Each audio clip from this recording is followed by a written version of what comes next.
All right, welcome back, everybody, for another deep dive. Yeah. Today, we're going to be looking at German politics. Oh, interesting. Yeah. Okay. Specifically, we're going to be kind of looking at what's pushing some voters towards the AfD party. Okay, the AfD. Yeah. So the piece we're looking at today is an opinion piece, and it's called Zug zur AfD. Zug zur AfD. Which is trained to the AfD. Okay. And we're going to be talking about that. And this whole idea, imagine, right? You've been loyal to a party for decades. Right. And then you start to feel like you're no longer welcome, almost like they've left you behind at the station. Interesting. That's kind of the sentiment that this article really dives into. It's a very powerful image, isn't it, to think about? And it sounds like it really gets to the heart of what the author's trying to say, this idea that the CDU, the Christian Democratic Union, right. You know, the party that was traditionally seen as the party of the people who kept Germany running, the party of work, family, security. Right, exactly. Yeah, it has sort of moved away from those core values. Yeah, and it really makes you wonder, like, what's going on? Yeah. Why would a party seemingly just abandon, like, its base like that? Yeah. What's happening?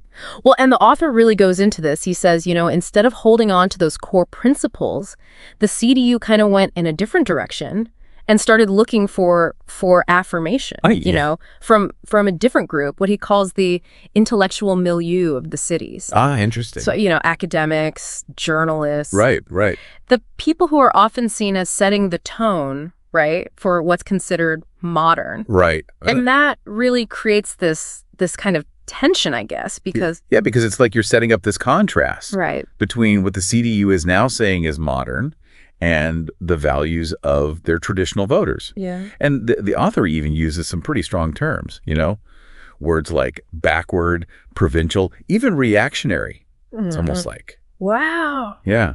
It's like they're being told their values are basically irrelevant. Yeah. Yeah, that's a really good point. It's like this clash. It's like the old versus the new, the rural versus the urban. Right. And you see that kind of playing out in how people choose their political allegiances. And I think it raises a really interesting, I guess, question about, you know, how do you manage that as a society? Right. How do you balance those traditional values with a society that's always changing? I mean, this is something that we see in democracies all over the world. Absolutely. Yeah. It's a universal kind of struggle. Yeah. And the thing is, right, is that you have this void that's perceived, and then the AfD steps right in. Okay. And the author of this article, he claims that people are turning to the AfD not to be provocative, right, but because they're looking for clarity, for principles. Okay. They're looking for something solid. Right.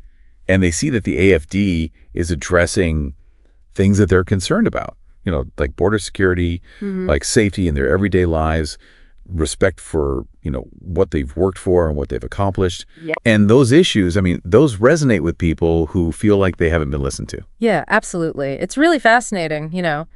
The way the author portrays the AfD, he's not saying it's driven by anger or this need to rebel. Right. It's more like this longing for stability, for someone to finally hear them, you know? And it's really striking how they're tapping into this feeling, you know, these anxieties among people who feel like they've been pushed aside. Yeah. By, you know, what they perceive as, you know, the elitism of the mainstream parties. Yeah. And it's interesting because they're speaking to that directly, you know, whereas... Right. Well, and that brings us back to that train analogy that, you know, we talked about earlier. Right, the Zug zur AfD. The AfD being this regional train kind of chugging along, slow and steady. Right. But it's picking up all the passengers who feel like the CDU Express left them at the station. It's such a vivid picture, you know. The AfD is this reliable option just steadily gaining ground. As the CDU seems to be, you know, sort of struggling to find its way, it's like watching those two trains on parallel tracks, you know, and one is gathering speed, the other one's kind of losing steam. Right. And the author even goes on to say that the CDU isn't the only party that's dealing with this, you know, this lack of direction. Oh, really? He compares them to the FDP, you know, the Free Democratic Party. Right, right. The liberals. Yeah. He says they're both kind of between chairs, you know, and they don't have a clear path forward. That's really interesting. And that raises a pretty big question, right? About what this means for the CDU's future. Exactly, yeah. Because if they keep going down this road, they risk becoming even more divided. Right. You know, losing even more of their influence in German politics. Right. So we've been looking at just one take on this, on why some voters are moving towards the AfD. Yeah. But it's obviously a really complex issue, and it goes way back. It's tied to German history, to society, to how things have changed and how people see the world. Absolutely. And I think it leaves us with, with a lot to think about. What does this all mean for the future of German politics? Right. What are some ways that these parties can really try to address the needs and the worries that people have? Right. But at the same time, hold on to those core values.